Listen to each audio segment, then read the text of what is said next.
Good job, Ronette. Good job. At least I know the mic's working now.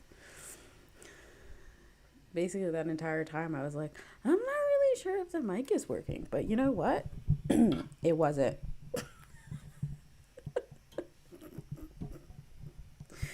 Oh well. Everything's fine. Anyways. Uh, so thanks to anybody who, well, I guess, yeah, firsthand, anybody who comes to hang out for the next hour or so.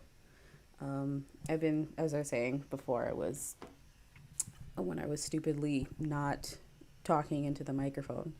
Um, I've been feeling kind of like not lost, but kind of like stuck, I guess. Because with COVID-19 and everything, I feel like um, a lot of things have been put on hold for everyone, specifically for the music industry. Like venues are closed and people are pushing off their tours and their album releases because they're like, I can't promote it because, as a lot of people know, the basis for people's income in the music industry is rooted in live events and can't really do too much of that right now, at least definitely not the way that people are used to. So it's kind of caused everybody to be a little bit more creative with how they share their music and what it is that they do. And definitely being online has become even more important than it ever was. So I figured, why not take my own stab at it and do something that I think would be fun and special.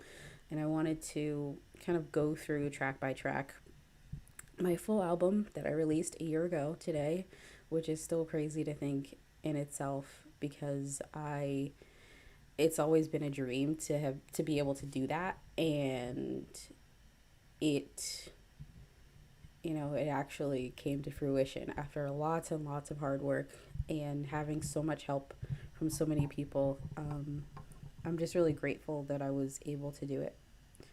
So, uh, I guess I can just get started because, why not? So, my album is Phantasmic, this fancy thing right here. Um, I actually am not 100% sure where I came up with the title Phantasmic. I do remember, um, interestingly, I was playing this video game, Phantasmat, and I was trying to figure out where, like, what does that mean, where that came from. And I came across this word, and if I look it up really quick on the dictionary,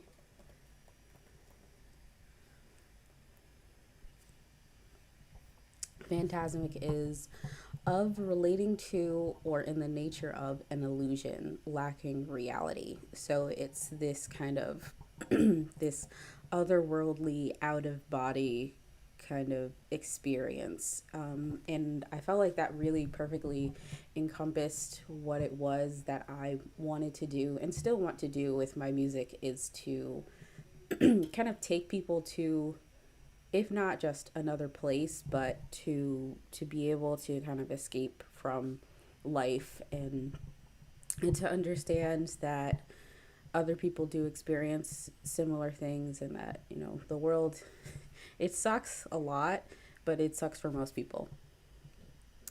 um oh no, is it buffering? It's probably been buffering for like forever.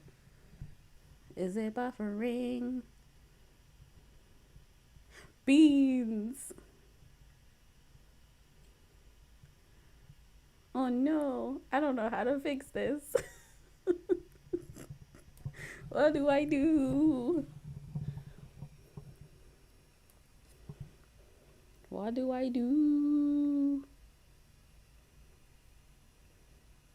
I don't know what to do.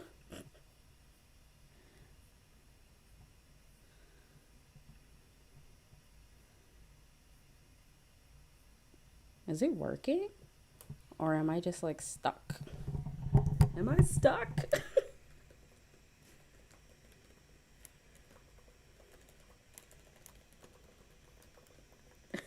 I'm buffering.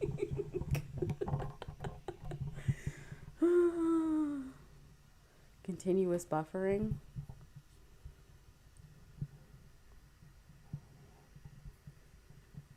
I don't know. It says my connection is super. It says excellent connection, but the preview has like nothing here at all. So I don't really know what that means. Um,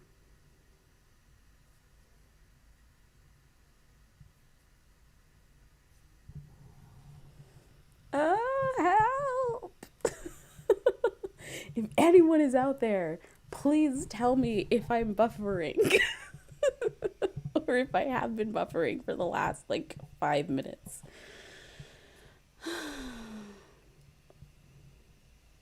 Oh, cool. Thanks, Caitlin. I'm seeing your message in Facebook. All right, it's just stuck for me then. All right, I'm just gonna assume that everything's fine. I feel like I live my life like that just normally because uh, I'm just like, I'm just like, it's not fine, it's not fine, everything's terrible, but we're just gonna keep going anyway. It's fine. Oh, hi, Erin. This is so funny to me. This is what I live with just on like a regular basis of this, like my internet sucking so badly. It has made working from home and trying to like video chat with my friends um like so terrible because people will be having like full conversations and I'll be like, oh yeah, I missed like the last 10 minutes of that because my internet just stopped working. But anyways, hi Risa. Okay, well, you know what, I'm just gonna just get started anyway. um Here we go. So track number one is Not Anymore. I actually started uh I started writing this song at I don't remember. Well, I do remember, but it was like I distinctly remember being mad at my drummer in Centennials. His name is Pete. I was very angry at him. I'm not really sure why I was mad, but I remember being really angry at him for something. And I started just like playing guitar in my room and like kind of just letting stuff out. And I started playing this really cool riff, which ended up being the intro to this song. And I actually played it for the guys in Centennials a couple of weeks later, and they were like, "Whoa, that's cool!" And I was like, "Yeah, it's not for you." I was like, "You can't play this song. This is mine. I'm doing this by myself." Um, and it was really fun to kind of do something that I felt like was different, because something that I still struggle with now is being able to be creative and to not get stuck writing the same song over and over again and not get stuck in the same genre or the same kind of sound, but still being able to sound somewhat consistent. Um, and I feel like this was kind of my first real attempt at going after the sound that I was looking for. Um, and I feel like I was able to really capture that with a lot of help. Some of the people that were on this track were, let's see, so on this album, it was Dennis and Keith.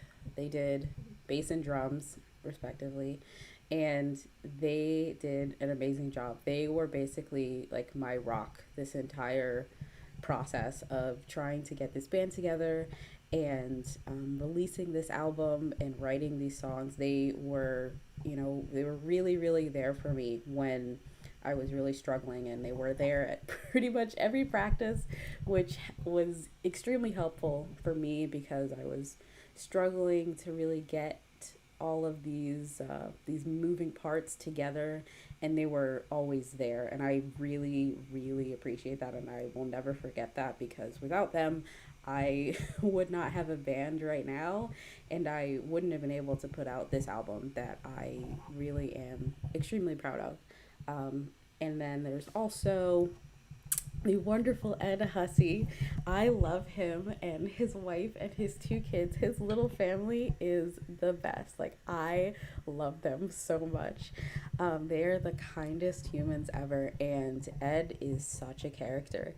He he now is the official lead guitarist in Ronette Smith and the Daydreams, and he told me the other day, he's like, "Can I go by Ghost and just wear the mask?" And I was like, "Yes, you can do whatever you want. I am totally fine with that," because he is an extremely talented musician. He has been playing in the local scene for so long. And I was so excited to be able to have him to be part of this project, even if he was only part of recording for a couple of songs. He did an amazing job, and I was so excited to have him on it. He gave it that flair that I could never contribute, and I am super grateful for that. So I guess without further ado, let's get into the first song. This is Not Anymore. I don't know what that was, but it's fine.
I'm back.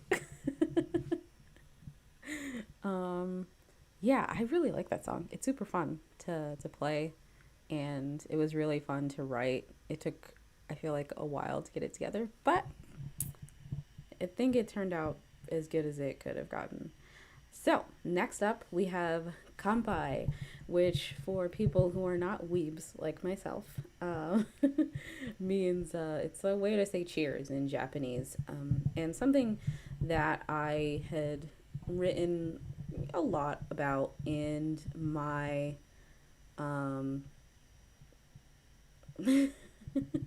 Teresa. Something I had written about a lot in my first ever EP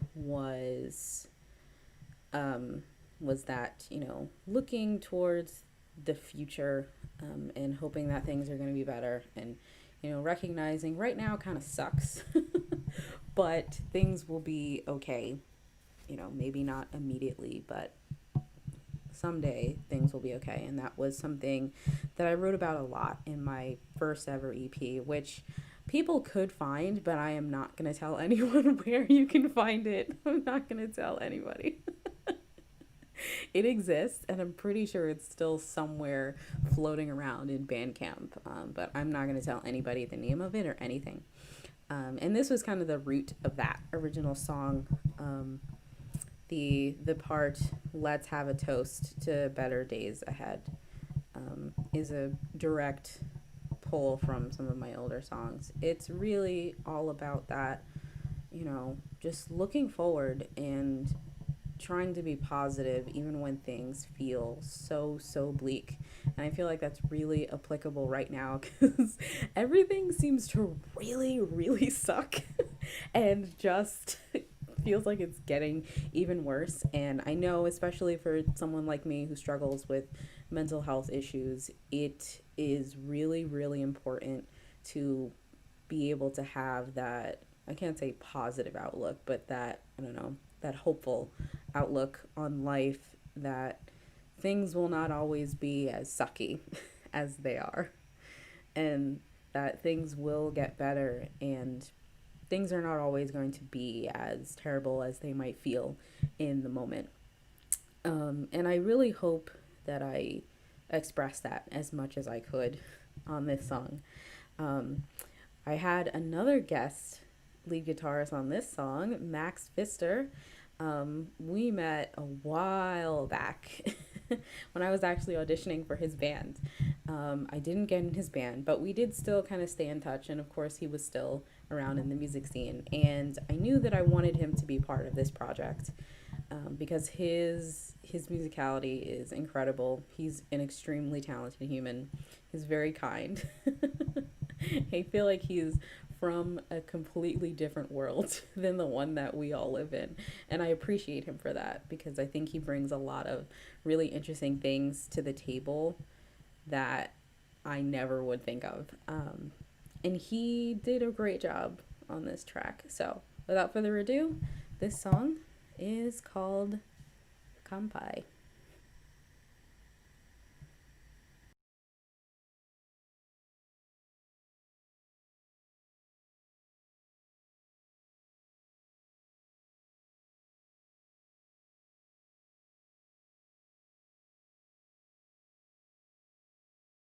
This empty pit sits in the center of my chest. I hope by now I would have been somewhere else. The vagabond I am on the search for a plan, toasting to better days ahead. But today it's been so hard. I have been fighting with myself all along. As I know I need to stand on my feet and be strong. But what does it mean to be strong?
I'm still getting used to this whole live streaming thing.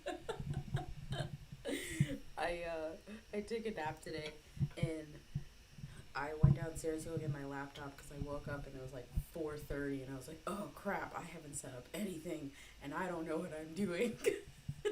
And my grandma was like, you need to help me cut string beads. And I was like, okay, look, I can't do that right now because I need to figure out how the heck I'm supposed to do this thing. I literally downloaded the software a couple of days ago and I was like, alright, I'm just gonna figure it out. It's fine. Everything's fine. As everyone knows, I am the embodiment of the dog inside the house that's on fire that says, this is fine. This is fine, dog. That's me. So, anyways, next track. This is number 3. It's funny, Risa, that you said you said it's A-OK because that's what this song is called. A-OK. I feel like this is one of the tracks that's definitely more pop leaning.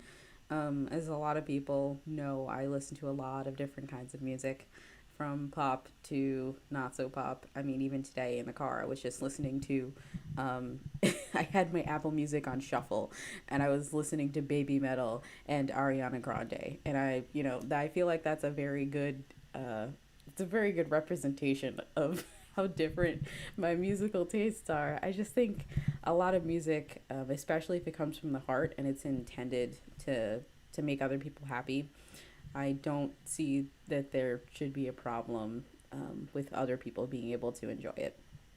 That's just my take on it. Anyways, so this song is called A-OK. And it's yet another song about not being okay, and learning how to be okay with that, and striving for better, striving to be a better person, striving to cope with your mental health issues like I do all the time. Um, and then the guest guitarist on this one also is Ed Hussey. He did a really good job on this song, and I think he really helped to make it kind of come alive.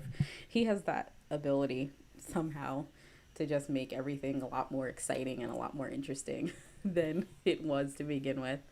Um, and something I really explored in this song that you'll hear in the lyrics is just about, not being okay and recognizing that you're not okay, but still, you know, hoping for better things.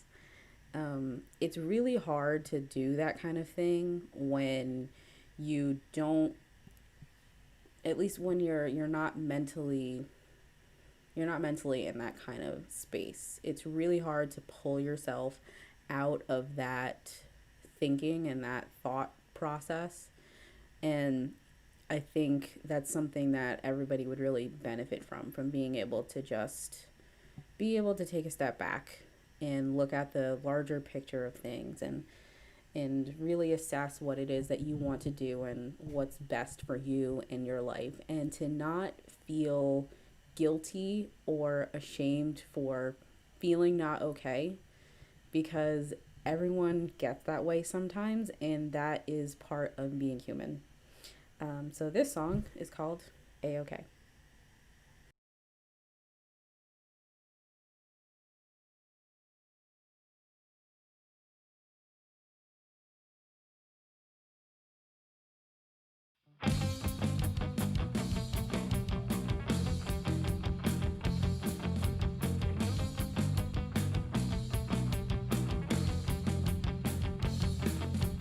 I've gotten good at not doing what I said I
I'm back.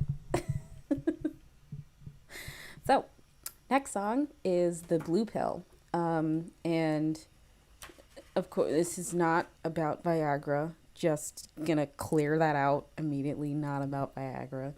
For all of you people thinking it is. It is a reference to The Matrix, which I did not really watch, I guess, fully until maybe like 3 years ago or so. I was like, I'm gonna watch this movie. I know I had watched it when I was little, but I don't think that that's a movie that you should watch when you're a small child, because I remember being very afraid of the whole thing, and I was just like, this is terrifying. I hate this. Why am I watching this? And I'm like a single digit human. um, so I don't encourage people to let their children watch that. If you are under the age of 18, I don't think that you need to watch that movie. But anyways, I digress. So this song, particularly, I think is one of those unpopular opinions, because in The Matrix, Neo is faced with the choice of taking the red pill and the blue pill, and the red pill is the one that um, would basically kind of like wake him up from this false reality of sorts, and the blue pill would kind of bring him back, so to speak, to what it is that he had already known and that he has come to understand as reality. And I feel like most people would say that they would take the red pill. They don't want to live in this false narrative of what reality is, and that they would rather know the truth. And I think contrary to that. I very much have always been, I don't know, I've been on the okay side with ignorance is bliss. I think that ignorance really is bliss. It is really nice to know nothing, because if you don't know something, then it can't hurt you. And that is so much easier to deal with than facing reality and trying to understand your true issues or your true life or your problems, and to deal with those things. And it's really hard to accept those things. And I feel like I personally would rather just continue living as I have in my little bubble that is not affected by whatever crazy other things are outside. And I know that's terribly just sad, but it definitely was my perspective at the time. I don't know if I necessarily feel that way exactly anymore, but I definitely can understand that way of thinking. And the line in particular is, please don't waste your time on me with empty frames and shallow promises when I'd rather live in fantasy. Because living in fantasy and living in a dream world, however fake, is so much easier than trudging on into real life and searching for the truth. Whether that's the better way to go about things, I don't know. But it is one side and one way of how to look at life. So this is the blue pill.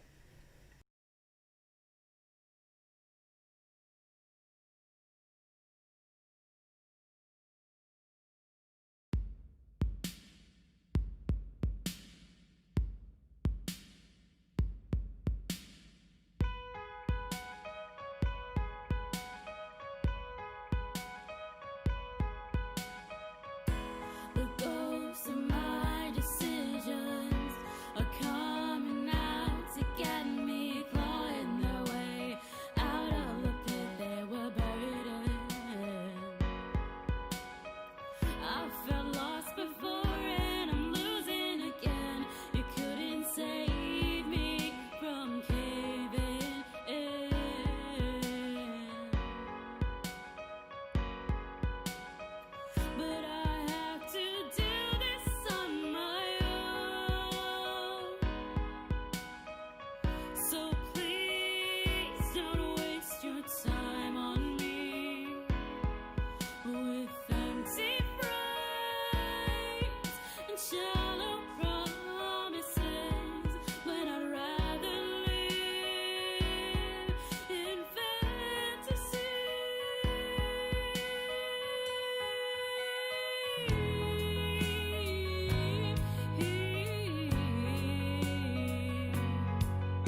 Yeah. So while it was playing, I remembered a bunch of other stuff, and I was like, why didn't I talk about those things? I forgot to mention there is a guitar solo in this song. The only song on this entire album that really has a dedicated guitar solo, and the person that I wanted to do that was none other than Alejandro Atacusi.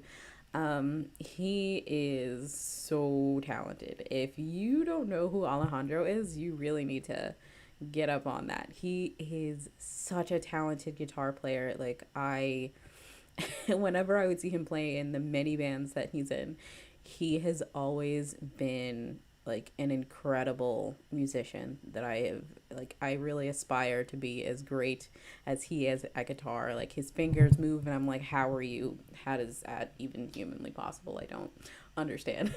And when he agreed to do the solo on this song. I know he he had been struggling because this definitely is not his genre, but he faced it honestly, and I think it turned out really awesome.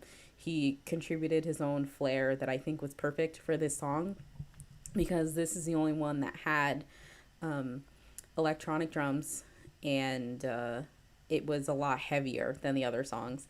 And this one is actually leaning more toward what I would like to do in the future with my next album. Um, I think that one is going to be a lot more exciting. And I'm happy with how it's coming along so far. Um, but anyways, let's get back to Phantasmic. So this next song is The Hard Life. And this is actually one of the first songs that I wrote for this album. I wrote The Hard Life and Disaster about pretty much the same time. And I I initially really, really loved this song. And after a while, I guess probably I had been playing it too much. It I guess its luster had kind of worn off, and I really didn't like playing it anymore, and I didn't want to play it live anymore. And then um, some good friends, Laszlo from Blow Up Radio, he said it was his favorite song, and I was like, crap. That means I have to play this. Whenever I play a show for him, at least I have to play this song. So I was like, all right, I'll start including it in the rotation again and I'll start playing it. And I kind of got this renewed love for it again because it was my first real kind of like fight song, like, you know, saying, like, I can do this. Like, screw you. I can do this. And if you have a problem with it, come see me in the parking lot, like, after the show. That was the first time that I really kind of put that energy into a song or really had that energy at all. And um, so this was one of the first ones that, as a group, I had the band learn for this album. And I think it was definitely a struggle because after a while I think the reason that it lost its luster is because I have a tendency to be a perfectionist. I know I want everything to be perfect and I recognize that, and I want people to be surprised, maybe not like surprised, but I don't want things to be boring and I don't want people to feel like they know what my music is going to sound like as soon as it comes on. Like I want people to be able to not know what to expect. And I throw every kind of genre that I love into all of my music. It's kind of a weird conglomeration of all the things that I love, going from really heavy music like Bring Me the Horizon, Slipknot, to stuff like baby metal, like I mentioned before, which has been my addiction the last like maybe month. I cannot stop listening to baby metal. And then I also still listen to some pop music like Taylor Swift and um, Ariana Grande. Like, I still like that stuff. And I don't want to fall into that trap. And I felt like I had fallen into that trap of writing the same song over and over again. This song is very typical of something that I used to write a lot. I definitely feel like it's one of the better songs that I wrote in that vein of things. And I'm still very proud of how it came out. I think it is still a really fun song to play. On this one, we had guest guitarist Max also was on this song, and Lance Green, who I I actually was watching him play, I think at an open mic night one night, and I approached him and I said, "Hey, would you mind or be interested in playing on my album?" And he was like, "Okay," and that I think was something very unexpected because for people who know Lance, he's a very reserved human, and he plays mostly acoustic guitar. So seeing Lance with an electric guitar is very interesting, and it worked in my favor, and I could kind of hear the sound that I wanted for some of the songs for this album. And his style of playing, I knew would bring that kind of extra something different to the songs that he was on, and it definitely did. And it was something that I think people did not expect, especially people who were involved in the local music scene. They would not expect Lance to be playing on an electric guitar in a pop rock band. You would not be expecting that. And yet the tones and the sounds that he brought to this song in particular, definitely I would never have been able to come up with those things. And I was like, that is amazing. That is exactly what I wanted. I was really grateful for him to be able to contribute what he could for this album.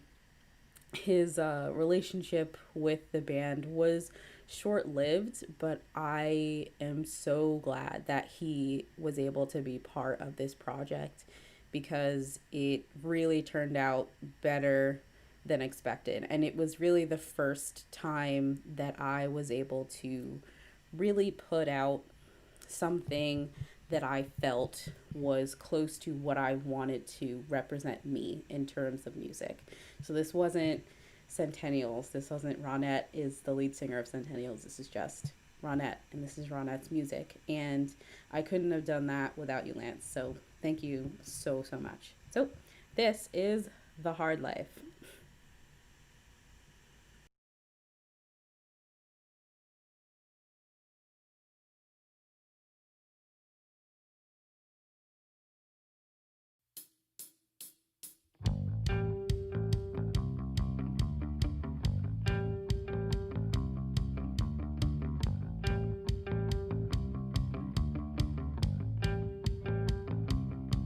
It's a hard life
Yeah, I think that song's fun. I hope you all agree. So, next, this is my favorite song on the entire album. This is Walking on Water. I definitely feel like this song, it was the one song that I felt this could be a hit. Like that one could people could like that song a lot, and it's funny how it actually came together because I was writing two different songs that were eventually I realized were in the same key, and I was like, oh man, I can't finish these two different songs, and I was like, wait a minute, what if I just put them together? And that's exactly what I did. And it was really hard to figure out how to play. I remember the first couple of practices we had when we were doing this song. I was like, it goes like this. And then I would try to play, and I'm like, I can't do it. But I guess eventually we got there, and it is such a fun song to listen to and to play. I will admit that. I really, really, really love playing this song. It's super fun, and it's kind of your typical pop punk song, but I feel like it's just really, really fun, and it's easy to dance along to. And Max, he also played guitar on this song. He was able to give it a little of his personal flair, which I appreciated because it made it feel a lot more like my music when he added his own instrumentation to it. And I think this song is the one that I would want people to listen to first. If I said to listen to if I listen to any song in this album, listen to that one, because that one I think is definitely one of the best, if not the best, on this entire album. So, next up is Walking on Water.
So, this next song is definitely a doozy.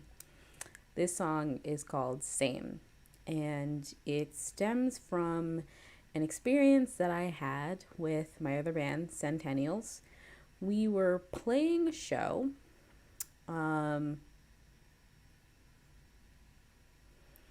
in North Jersey, and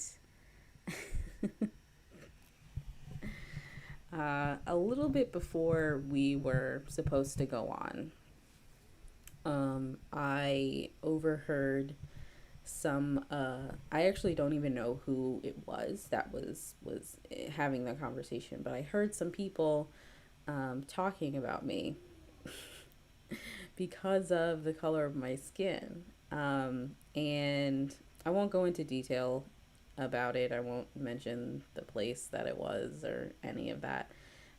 It's all in the past now, but it took me a really long time to come to terms with that situation, because I always recognized, ever since I was little, I was the little black kid that liked rock music. I was always the weird one.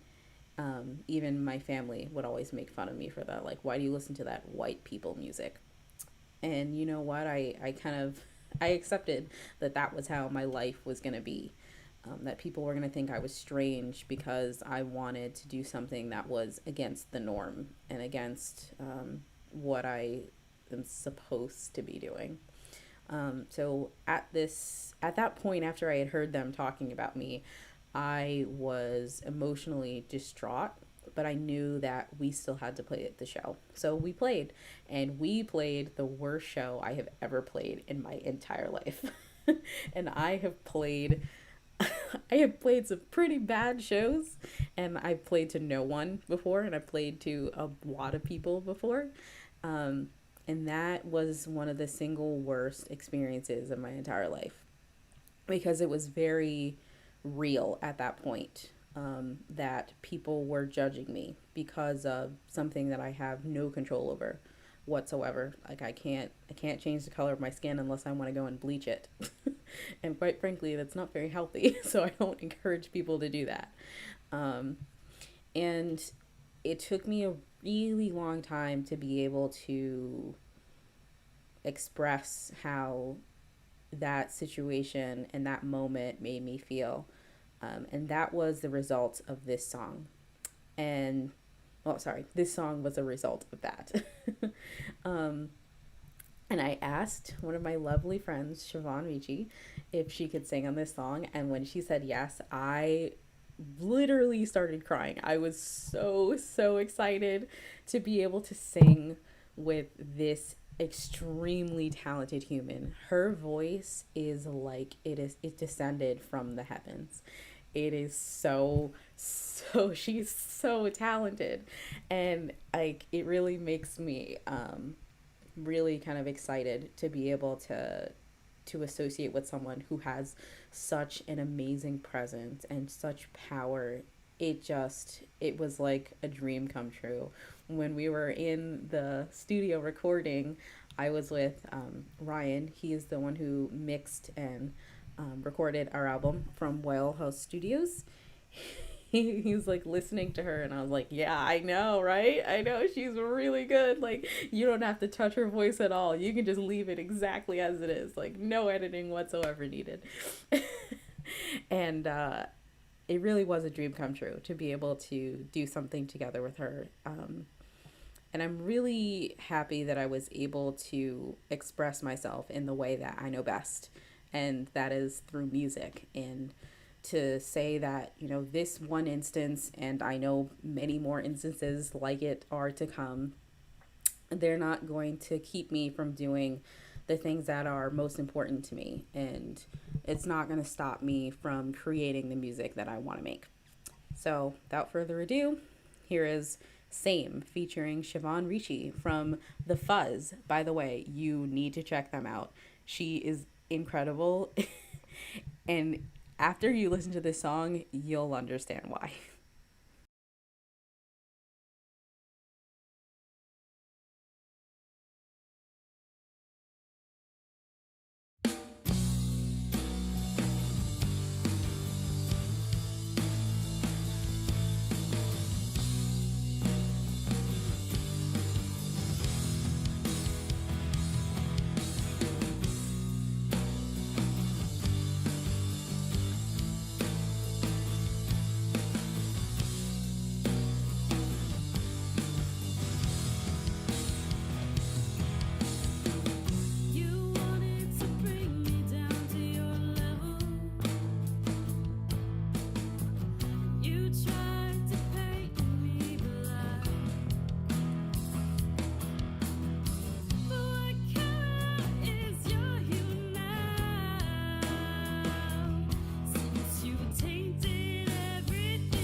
Next up, we're almost done. Can you believe it? I was like, this will take an hour. And then I realized that the album is almost an hour, and that's kind of physically impossible. Anyways, next song is called Daydream. I think this is probably my second favorite song after Walking on Water. This song is also really fun to play. I know Dennis likes this song too. It's really like, I don't know, it's just super fun. Um, it's really similar to that vein of the blue pill of kind of living in this weird fantasy world and kind of ignoring whatever it is that reality is and kind of accepting whatever whatever it is that's in your fantasy world as your reality, and kind of just really leaning into that a lot more. I really kind of went off the deep end a little bit in this song, particularly. It's it also kind of alludes to another song that we wrote in Centennials. And I have a tendency to write about wanting to close my eyes and be asleep because if anyone knows me, the only thing that I love more than music is being asleep. I love being asleep and being in my bed. So actually this whole working from home thing has been pretty great because it's like I could be in my room all day if I wanted to. I can work in pajamas or, that's really nice. I mean, I don't, but it's like the option is there. And it's, I don't know, it's a lot more relaxing to be able to do that. Anyways, um since I don't want to keep everybody for too long, let's get into the next song. Why don't we? So this song is called Daydream.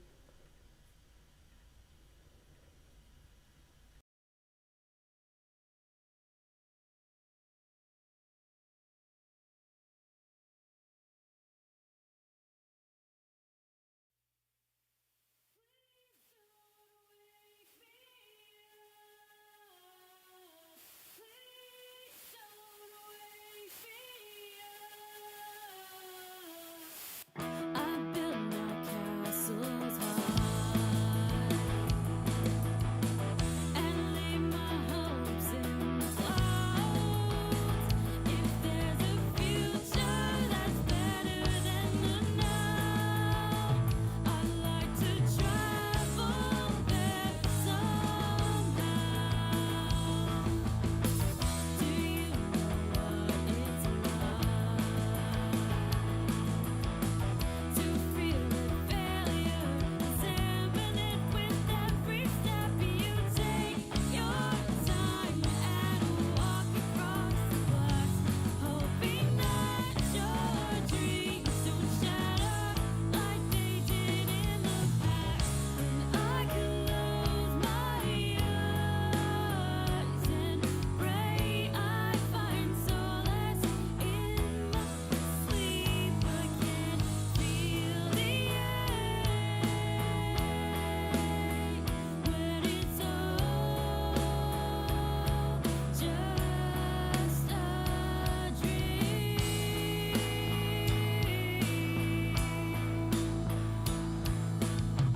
If they could see me now, will I have done them proud? I'm looking for the answers in all the wrong places. I can't imagine how long that I will continue to say this part. When I close my eyes and pray, I find solace in my sleep again. Feel the ache when it's all just a dream.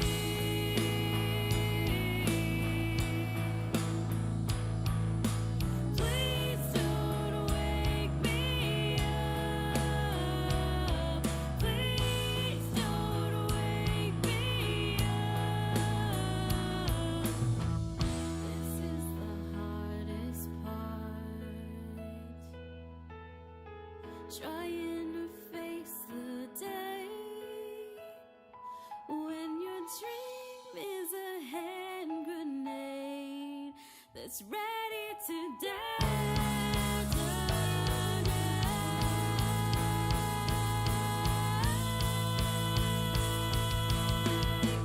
And I close my eyes and pray I find solace in my sleep. I can feel the ache,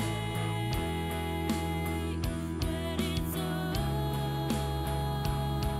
just a dream.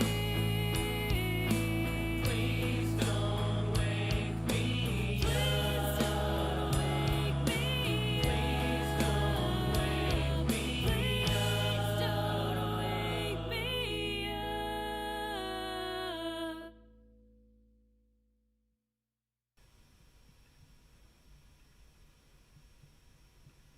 up. That song's really fun. It's fun. I'm going like back and forth watching it. It's weird. It's like, oh yeah, I'm watching, not technically myself, I guess. I'm watching the stream of me streaming the song. So whatever. Yeah, I was listening back to it, and Alejandro's pretty guitars on that song. It's really, really cool. I like that. So next up, Disaster. As I mentioned before, this is one of the first songs I wrote for this album. It I think it's a really fun song to play, and it's along the same veins of The Hard Life, of that, screw you, I'm gonna do what I want, and I'm gonna do a great job at it. And this was kind of my way of saying, like, you don't know what's about to hit you. Like, if you want to mess with me, like, you're gonna get all the full force that I have, all of the power that I have in me. And that's the point of this song. A disaster's coming. Like, if you're scared now, imagine how you're gonna be after I'm done. I do really like this song. I think I like this one a little bit more than The Hard Life. Maybe it's a little bit different. It's not quite as stereotypical pop punk as The Hard Life.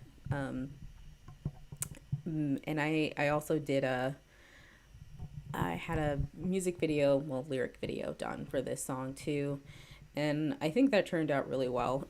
It took a long time. I went on Fiverr to try to find somebody to do an animated lyric video, and I think it turned out pretty okay. It took a while to get to that point where I was like, this is fine. It'll do. But I think that was a good way to kind of introduce people to this album, because the music that I make personally is not exactly the same as what people are used to hearing from Centennials. Like, Centennials is an indie rock band, and Ronette Smith is a pop rock songwriter. So I have a lot more of influence, and I have a different style of how I want my music personally to be. And I felt this was a good introduction to say, yes, I'm in Centennials, but this is what I want to represent me as Ronette and in my music. This is a quick song, but I think it packs a punch, and I think this is Veronica's favorite song that I have, Disaster. She was like, yeah, that song slaps. I can imagine her saying that. So, anywho's, this next song is called Disaster.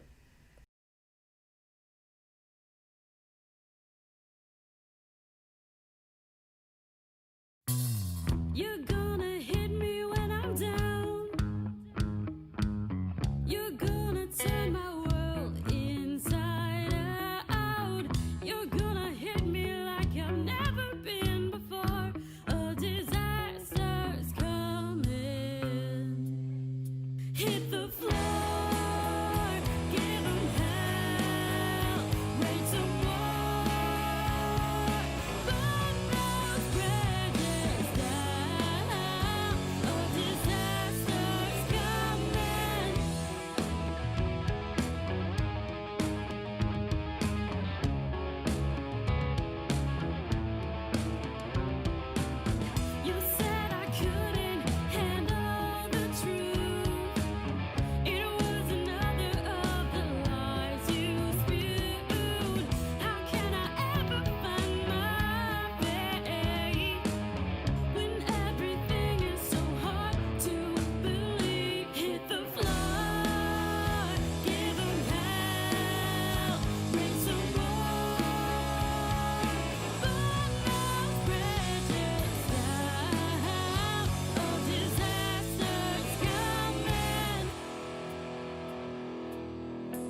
Woo! We have finally made it to the title track, Phantasmic. This song is actually it's dedicated to my little cousin Jairus. He is a miracle baby. He was born about 2 months premature in 2016. I can't believe he's already four. He's four and a menace. I love you so much, but you are a menace. Don't care if you see this in the future. I got him a shirt for his fourth birthday that said Godzilla was the king of monsters until I came along. And it's true. he uh, he likes watching or listening to slash dancing to the music from the opening sequence of the 2014 Godzilla movie. And I didn't really believe my aunt when she was saying that. And then I experienced it, and like he would take the TV remote and he just rewind it and listen to it over and over and over again. I took a video on my phone and I was like, I cannot believe this is happening right now. Like he's just looping the same like minute of music, and it's not like it's a pop song or something. It's just like classical music. He's just looping it over and over again. Oh, wow. Yeah. So this one is for him and for all of my nieces and nephews. I have so many of them. And I don't get to see them because they live in Texas with my two older brothers. And this is kind of my torch, I guess, of me saying, I will do everything that I can to help you to get you to where you want to be. I will be a stepping stone to help you, because they mean so much to me. They are our future. Um, and I want to do whatever I can to help lift them up and to help them achieve the dreams that they have. Because I know I wouldn't have been able to be where I am today if I hadn't had people who did the same thing for me. And I would do anything in the world for any single one of them. And I hope they all know that. I know not all of them knows me, but I do love all of them with all of my heart. When I was kind of developing this album, I knew that I wanted to include my good friend from college, Tara, to sing on one of the songs. And when I was putting this song together, I was like, that could be the song. I think she could do a really great job on that song. Her voice is very powerful. She has a very strong voice that I've always envied.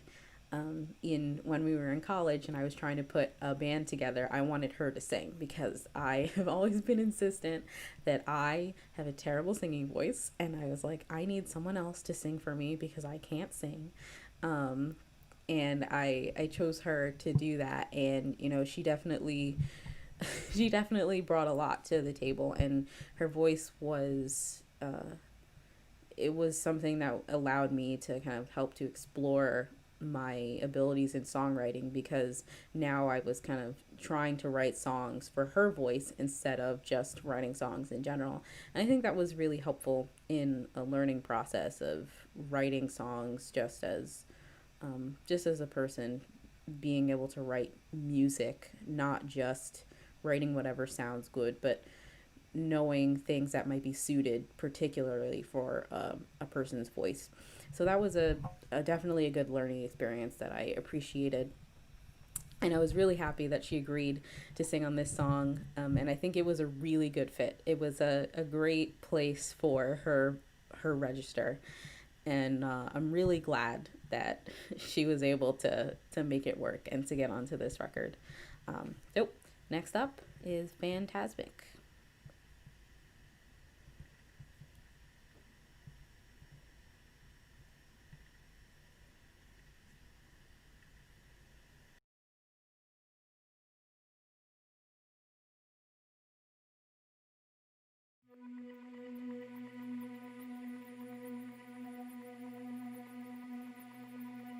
Watch me dancing as I stumble into the dark.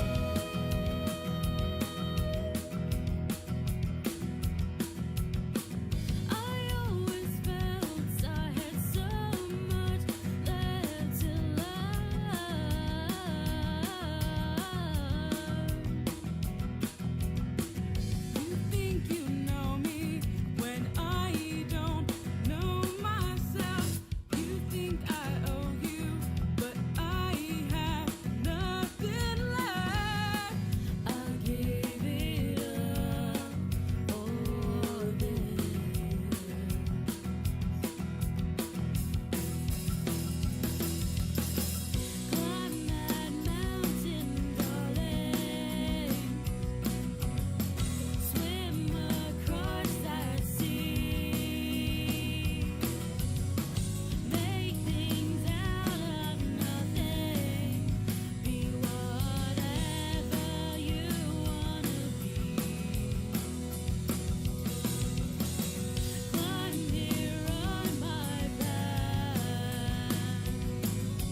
Yay! We finally made it to the last track. Whee! Um, so this is the final track on this album, and I had kind of actually dithered on whether or not I wanted to include it on this album because I was like, I made it to 10 songs. Do I really need to make it to 11? And I eventually decided, yeah, why not? Because this song is actually on my technically first solo EP. It's called Crystalline. And it's really funny how I even came to like this song. Um, I don't know that I've ever admitted it, but I mean, I know that I generally never really liked any of my songs except for a very select few. And when I had released my EP, one of my friends said, he was like, I really like that song. And I was like, that song is a good song? It is? Like, what? Okay. Funny enough, I'm dating him now. um, it was really, it was really like weird because I had never considered any of them to be like really like good songs. I thought they were, okay. But then he was like, no, that song's good. And I was like, oh, okay. Okay. I don't know. That somehow made me buy into it. Like, yeah, that song's a good song. You should do that song. And that became my one local hit, I guess you could say, that people actually liked me to play those songs whenever I performed live acoustic. And I had always wanted to do like a full version, I guess you could say, because on my EP, it's an acoustic EP. Everything is just my vocals and an acoustic guitar, no effects, nothing really fancy. It was just me recording in my room, nothing really technical. And I always wanted to give it more of a proper, I don't know, a proper chance to shine and to give it a little bit more of a polished feeling. And I figured now was a good time to do that because I did have the space to put it on the album, and I had the feedback that it was a good song. Pat said it was a good song, so okay, why not? um, and I thank him for that because it was definitely a push that I needed. He didn't know at the time that I needed that push, but it was something that really helped me to move forward with making more songs. And I really do like this song a lot. It's kind of about um, being transparent or being open and being clear with how you communicate with other people and how you relate to other people, because I think we have a tendency to kind of show people who we think that they want us to be instead of trying to be whoever it is that we want to be. And I know that I used to do that a lot in the past, just doing things for other people and doing the things that make other people happy. And I realized that I needed to be myself. I needed to do the things that made me happy, and because that's really how you have to live your life, because no one else can live your life except you. You're the only person that can live as you and can do the best you at all. So it was really kind of a way for me to come to terms with that and to understand exactly what it is that that means and how to improve my relationships with other people, and recognizing that there still comes a fear with that. It's a different kind of fear with being fully transparent and opening yourself up to people. That is definitely a very scary thing, but it's always something that I have sort of treasured and tried to do. Only I feel like within the last couple of years have I really been able to kind of do that. There is a book I read when I was younger. I was probably in like eighth grade or something called Nothing Feels Good. And it's all about the emo subculture and kind of how it came into fruition. And it talked to a lot of different artists who are big in the emo scene, and I mean the real emo scene. I'm gonna be a music snob for a second. I mean real emo. So like Sunny Day Real Estate and The Promise Ring and Dashboard Confessional. So all of those bands who contributed to the core of what emo really became to be. And it was there's one quote that Chris Caraba from Dashboard Confessional, he was saying, you know, every show it would be about him pouring his heart out and like giving it to the audience, and then by the end of the show they like give it back to him. And that really resonated with me. I felt like, you know, that is what I really want to do with people. I want to give up everything that I have to people on the stage and let them see all of my vulnerable pieces. And that is how I choose to connect with other people. I think it's very difficult for me to connect with other people in any other way, but I appreciate that this is the method that I have been given to communicate with other people. And I hope that I can communicate clearly and truly express what it is that I'm feeling and what it is that I want, especially when it comes to relating to other people. So, last but not least, this is Crystalline.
Well, that is the end of Phantasmic.